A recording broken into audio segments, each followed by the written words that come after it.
Hello friends, we would like to see change the voice now. You have been studying since 6, this change the voice. Now what are the rules and regulations? When the verb speaks of his subject as acting, of his own acting, it is said to be in the active voice. I am doing this, I have done this, aisa.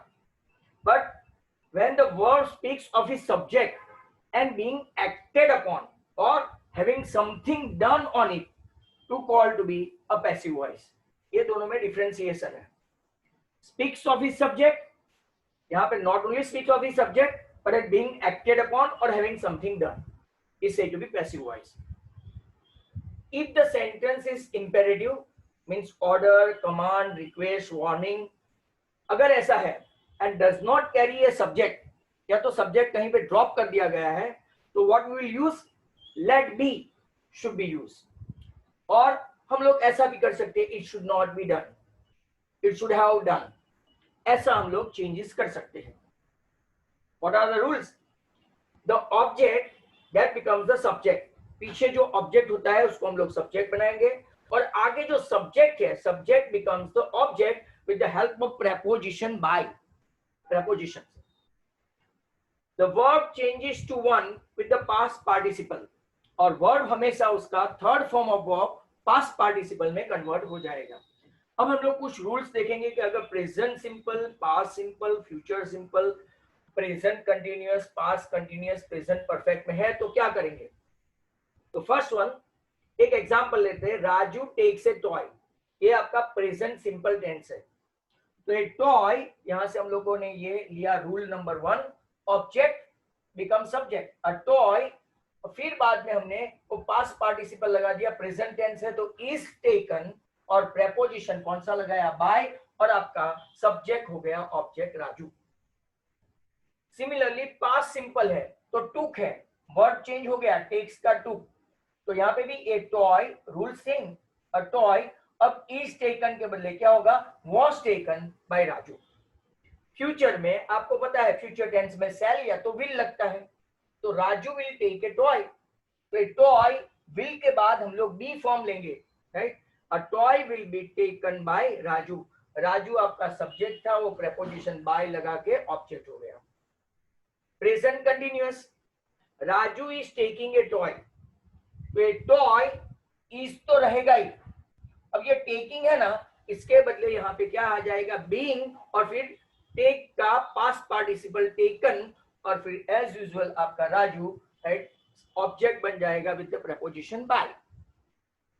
Past continuous में भी देखो, Raju was taking a toy, यहाँ is taking के बदले was taking, कोई change नहीं हुआ. A toy was being taken by Raju, बराबर. वहां पे टेकन मतलब टेक का past participle third form of verb है.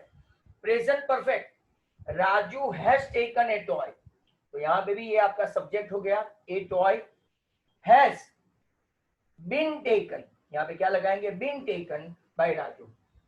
अब मान लो, ये जरा ध्यान से देखना, अ टॉय है, इसके बदले टॉयज होते हैं ना, राजू टूक ए, राइट, ए के बदले राजू टूक टॉयज, तो टॉयज यहाँ पे वॉज के बदले क्या हो जाएगा? उसका प्लूरल फॉर्म हो जाएगा टॉयज वर टेकन.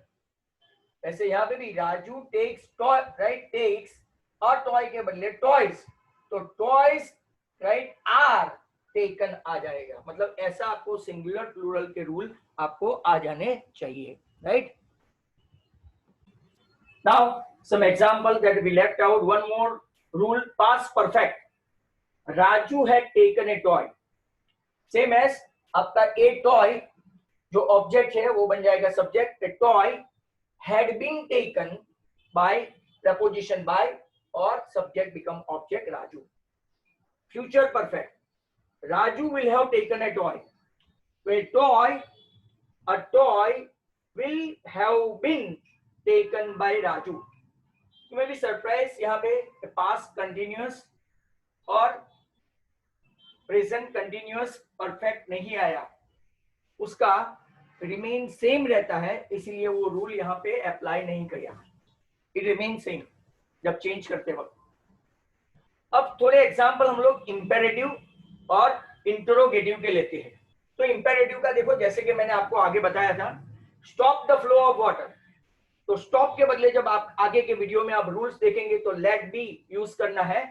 तो let the flow of water, आपका ऑब्जेक्ट ऑब्जेक्ट सब्जेक्ट बन गया, लेट लगाना है, let the flow of water, be लगाना है, बी, और इसका third form of verb stop का स्टॉप्ड, पास्ट पार्टिसिपल हो गया, as simple as that.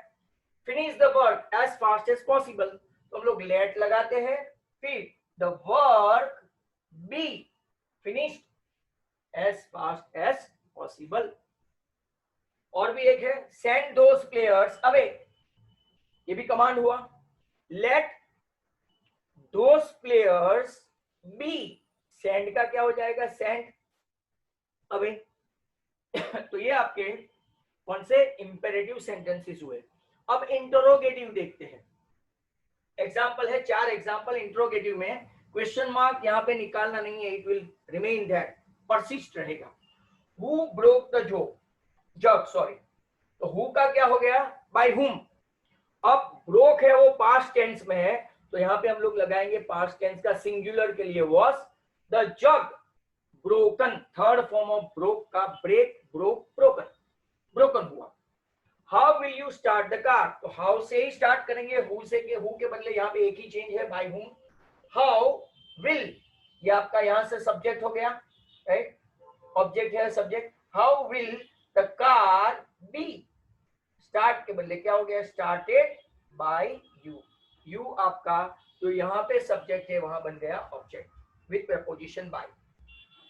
Did you see the programme, तो हम लोग डीड के बदले यहाँ पे प्रोग्राम के लिए क्या लेंगे, तो was the program seen by you, was that program, that के बदले द भी लगा सकते हैं, was that program seen by you, question mark रहेगा ही।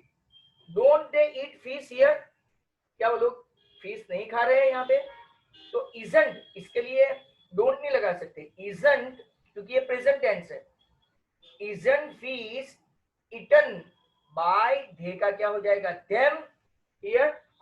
और ये तो आगे का इंपेरेटिव का एग्जांपल है।